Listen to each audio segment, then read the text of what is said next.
What did we see last Saturday with Benson Grandy? I talked to him again before the interview we had in the first intermission. I thought from my angle, it looked like at least those two collide incidentally. This one, I really can't keep my mouth shut. From this angle, did I blatantly see Tobias Simmons stick out his knee? No. But I'd say, if the USHL's watching, I mean, go for it. Because I thought the Grandy one was at least a lot more safe. And we'll see what the officials say, but it is a 5-on-4 power play for the Phantoms. 2-1 steal, but this is just the kind of stuff that changes the complexion of a game. As the Phantoms win the draw, Wilson to Hextall on his right side, to McKinnon, base of the right circle. Simpson on the far left side. As deep slot, Wilson for Hextall to his right. Playing catch with McKinnon. McKinnon now the bumper. As a shot toward the net never got through, was blocked by Millett again. Jason Millett just continuing to shine for the steal in many facets. Simpson guiding the puck here on the right wing boards. $120 on the kill. Steal 1 for 1 on the kill tonight. Phantoms second in the USHL on the power play. And a shot just slithered through the deep slot from Wilson. Fielded by McKinnon. Good work, Kudrick, as Gockler. Turbulent clear is going to stop. As Orlowski gets the stretch pass from Wilson. Drops it for Hextall. He'll reload in the right wing boards for Wilson. Deep slot back to Hextall. Down low, McKinnon wide open net. Threw it off of a skate out front of Millett. But it's peppered and held by Simpson to Wilson. Right toe drag. Hextall high riser is blocked up and out of play. I think Schultz a piece of that shot, or as he gives stick taps to Tuminaro. 44 seconds on the kill here in 6:49. Period 2, 2-1 Chicago. Good looks for the Phams opening up. Steele being tight though. Good reads defensively. Tuminaro out front off his skate. And huge face-off here, but talk about those details all the time.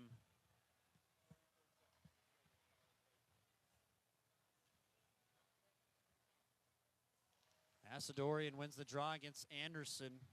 Jakob Hesch, though, wagons it to Murphy. Left side as Murphy. Shot is blocked from Kudrick. And is danced down. Sasaki's on the left wing side with Hesch on this power play. Tepley, Anderson on the right side as Hesch over the Chicago line to Anderson. Looking down low as the pass by Hesch back up top. Good compete, but it's Murphy's got a lane. He'll fire, save, and the rebound in front of Loivara, and that's stopped as Hesch got a piece, and the steal chomp it to center. Right back into Chicago territory. Murphy inside out. Brushed off Millett on the puck. Poked by Sasaki down low. Penalties over. 5:55 in the second. Not out of the zone yet. Now it's Asadorian floating one ahead. Scantlebury can't get there. Tepley does. And it's pumped right back in by the steal. 2-1 Chicago. Shot 17-13 Phantoms. Great kill. Again, penalty kill has just been on a different type of level here lately, but Kemps throws his man down cleanly. Good work by Jonas. As on that coverage was Svedov on the entry, and now Svedov and Kemps going at it. Svedov threw down Kemps. Well, again, part of Jonas's game right now, getting harder to play against. And Svedov, I mentioned his father earlier fighting Duncan Keith in 2006. I mean, that's what his dad was known for. Svedov's going to respond here in front of the net. It's not the right replay, so don't even bother looking at it. But it's okay. And as a defenseman, gotta be hard to play against, tough in front of your net, standing your almost like basketball for a rebound when you're boxing out between the hoop, between the goal and your man. And folks, it's easy for a radio guy to just jaw about it, but Jonas Kemp's just getting better and better every day. I love his discipline too. Getting better as well, but it's the Phantoms here strolling it. And reverse check from Svedov. I mentioned his father believe was a former, at least, top 3 pick back in the day for the Columbus Blue Jackets. And can confirm he was 3 overall by the Lightning. But when that was back in 01 when he was playing for Columbus, though, when he fought Duncan Keith. Okay. Played at least back in 2004, 29 games for the Jackets. 2-1 Chicago. It's Rusinski down the left wing, opening up a seam, and it floats free to Miller. He missed up high on a wrister. Simpson was on the right wing side. Fortuitously, the puck landed there. But at 179 career NHL games, 223 penalty minutes for Svedov. And his son, he's got that in him. He's got that Youngstown punch, if you will. Houston, this nailed up and out of play. This should be, if the referees are paying attention, I believe this should be outside the zone, but they're going to spot, of course, in the steal zone. Didn't think Schultz got a piece of that, but what that does now, still, this is almost like an icing call for Chicago. You see 3-4 guys are hunched over here and out of gas. It's the second period. This is the little things, folks, that add up right now. You're in the defensive zone, but you talk about situational plays right here. Hesh wins the draw. McKinnon to his left. He's got a man. Wilson.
Youngstown, Warren, and Salem Sports Talk is on the iMedia1 network. Western Reserve Radio, Western Reserve Radio 2, and City View Sportscast.